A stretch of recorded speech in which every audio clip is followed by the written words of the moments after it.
Next is internal validity. What is internal validity? It means the effect is due to intervention only. There is no role of extraneous variables. Internal validity means कि जो independent variable, दो variable होते हैं, independent variable and dependent variable. एक example लेते हैं, जैसे effectiveness of new allergy medicine in the treatment of allergic reaction. इसमें से इंडिपेंडेंट वेरिएबल कौन सा होगा और डिपेंडेंट कौन सा होगा? जो इंडिपेंडेंट वेरिएबल है वो है हमारा एलर्जी मेडिसिन.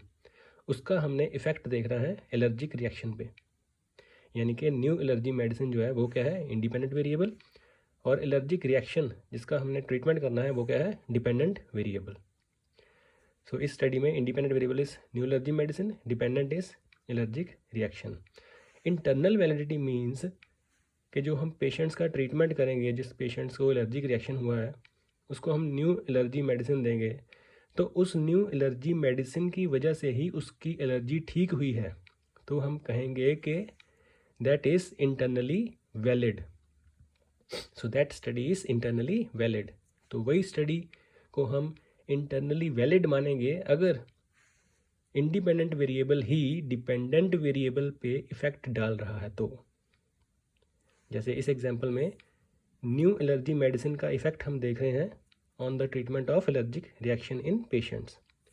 मान लो 100 पेशेंट्स हमने लिए, रैंडमाइजेशन करके 50 हमने एक्सपेरिमेंटल ग्रुप में डाले, 50 हमने कंट्रोल ग्रुप में डाले. उनका हमने प्री टेस्ट लिया. प्री टेस्ट का मतलब क्या है? एलर्जिक रिएक्शन चेक किए. मान लो उनको स्किन रैशेस थे, इचिंग हो रही है, तो वो क्या है? साइन एंड सिम्टम्स है एलर्जी के. उसके बाद हमने जो एक्सपेरिमेंटल ग्रुप में जो पेशेंट्स थे उनको हमने इंटरवेंशन दी. Intervention means new allergy medicine. जो दूसरी तरफ कंट्रोल ग्रुप में थे 50 पेशेंट्स, उनका भी हमने प्री टेस्ट लिया. उनको भी सेम एलर्जी, जैसे इचिंग हो रही है, स्किन रैशेस थे, उनको हमने क्या दिया? प्लेसिबो. प्लेसिबो मीन्स मान लो हमने कोई शुगर की टैबलेट्स दे दी उनको, मतलब फेक ट्रीटमेंट दिया, लेकिन उनको बताना नहीं है, नहीं तो वो कहेंगे कि हमें कुछ दिया ही नहीं है, मेडिसिन दी ही नहीं हमें, हम क्यों पार्टिसिपेट करें स्टडी में. तो उनको हमने शुगर पिल्स या शुगर टैबलेट्स दे दी as a placebo. Placebo means fake treatment. तो जो पहले 50 पेशेंट्स थे जो एक्सपेरिमेंटल ग्रुप में हैं उनको हमने न्यू एलर्जी मेडिसिन दी. जो दूसरे 50 पेशेंट्स हैं कंट्रोल ग्रुप में उनको हमने प्लेसिबो प्रोवाइड किया.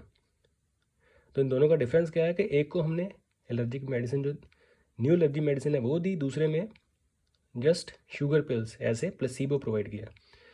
उसके बाद हम दोनों का पोस्ट टेस्ट लेंगे. पोस्ट टेस्ट मीन्स कि एलर्जिक रिएक्शन चेक करेंगे कि वो ठीक हुआ है कि नहीं. तो नेचुरली जो न्यू एलर्जी मेडिसिन है हम ये एक्सपेक्ट करते हैं कि जितने भी पेशेंट्स हैं उनको जितनी भी हमने न्यू एलर्जी मेडिसिन दी है तो सारे के सारे पेशेंट्स उनका ट्रीटमेंट हो जाएगा.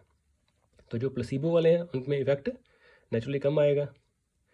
सो ये जो सारे पेशेंट्स ठीक हुए हैं इसमें पोस्ट टेस्ट में, जो एक्सपेरिमेंटल ग्रुप है हमारा जिसको हमने न्यू इंटरवेंशन दी है जैसे कि न्यू एलर्जी मेडिसिन दी है, अगर न्यू एलर्जी मेडिसिन से ही पोस्ट टेस्ट में उनकी एलर्जी ठीक हुई है, that means that study is internally valid. मान लो इस स्टडी में जो एक्सपेरिमेंटल ग्रुप में पेशेंट्स हैं, जब हम उनको इंटरवेंशंस दे रहे थे, इंटरवेंशन क्या है हमारी? New allergy medicine. हो सकता है 50 पेशेंट्स में से 20 या 30 पेशेंट्स ऐसे होंगे जिन्होंने हमें नहीं बताया, लेकिन वो बाहर से कोई और मेडिसिन भी ले रहे हैं. ये मेडिसिन तो हम दे ही रहे हैं उनको, लेकिन बाहर से कोई और एलर्जी की मेडिसिन ले रहे हैं. तो हमारी जो वैलिडिटी है वो नहीं होगी, हमारी जो स्टडी की इंटरनल वैलिडिटी है वो कम हो जाएगी. So that is known as internal validity. So internal validity means if the effect is only and only due to independent variable. Means इस स्टडी में हमारा इंडिपेंडेंट वेरिएबल क्या है? New allergy medicine. और डिपेंडेंट वेरिएबल क्या है? Allergic reaction.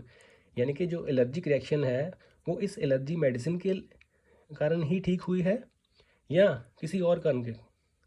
अगर ये न्यू एलर्जी मेडिसिन से ही एलर्जी ठीक हुई है, that means our study is internally valid.